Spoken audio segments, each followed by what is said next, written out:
தேவைப்பட்ட மற்ற இந்த சுற்றுவட்டாரங்கள் உள்ள கிராமங்களில் நம்ம போய் பேட்டி எடுத்துருக்கோம் பெண்களை. அவங்க சொல்கிற ஒரே இது, இந்த நுண்கடன் வந்து அதிகமாக வந்து அளவில்லாமல் கொடுத்துட்ருக்காங்க. அவங்கள வந்து வாழ்க்கை தேவைக்காக வாங்கினேன், இப்போ அது இல்லாமல் வாழ முடியாதுங்கிற ஒரு நிலைமை வந்துடுச்சு.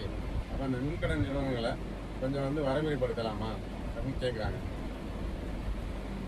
கண்டிப்பாக படித்தானே ஆகணும். ஏன்னா அம்மா வந்து என்கிட்ட கந்து வட்டியை வந்து அம்மா தான் முற்றிலும் ஒழிச்சாங்க. இது வந்து கந்து வட்டி மாதிரி ஒரு நிலைமை உண்டாக்குறாங்க. அதுக்கு வந்து என்ன பண்ணலாம்?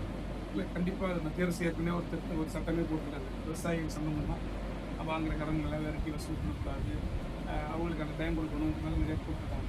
நீங்கள் சொல்கிறது நல்லா இருக்குது. அதாவது இந்த கடன் கொடுக்குறதே நிறுத்தணும் அப்படிங்கும்போது அவரோட தேவையை சமாளிக்க நம்ம கூட்டுறவு சங்கங்கள் மூலமாக வேறு வட்டியெல்லாம் கடன் நிறையா கிடைக்கிறது விவசாயத்துக்கு. அது மாதிரி இந்த தொழில்துறை தொடங்குவதற்கும் ஒரு வட்டியில்லா கடனோ அல்லது குறைந்த வட்டியிலோ கூட்டுறவு சங்கம் மூலமாக மாற்று ஏற்போடைய எடப்பாடியார் திறமையில ஆட்சி அதை ரெடி பண்ணிக்கிட்டு தான் இது மாதிரி இப்போ தனியார் நிறுவனங்கள் கொடுக்கூடாதுன்னு சொல்ல முடியும். இல்லைன்னா ஒரு ஏழைகளுடைய தேவைகளை ஏதோ ஒரு வகையில் பூர்த்தி செய்ய தான் முயற்சி பண்ணுவாங்க. நம்ம எந்த ஒரு விஷயம் செய்யணும்னாலும் அதுக்கு மாற்று வழி செய்யணும். உறுதியாக இந்த மாதிரி அதிக வட்டி வாங்குகிற சூழ்நிலையை மாற்றி கூட்டுறவு சங்கங்கள் மூலமாக வட்டி குறைவாகவும் அம்மா செய்தது வட்டி இல்லாமலும் ஏற்பாடு செய்து இதுக்கு மாற்று நிறையா உறுதியாக செய்யணும். எடப்பாடி நம்மளை கூட ஒரு ஏழை குடும்பங்கள் விவசாயிகள் உறுதியாக நாம் சொல்வதை காது கேட்பார். நம் பகுதி மக்களுக்கு இந்த விஷயம் உறுதியாக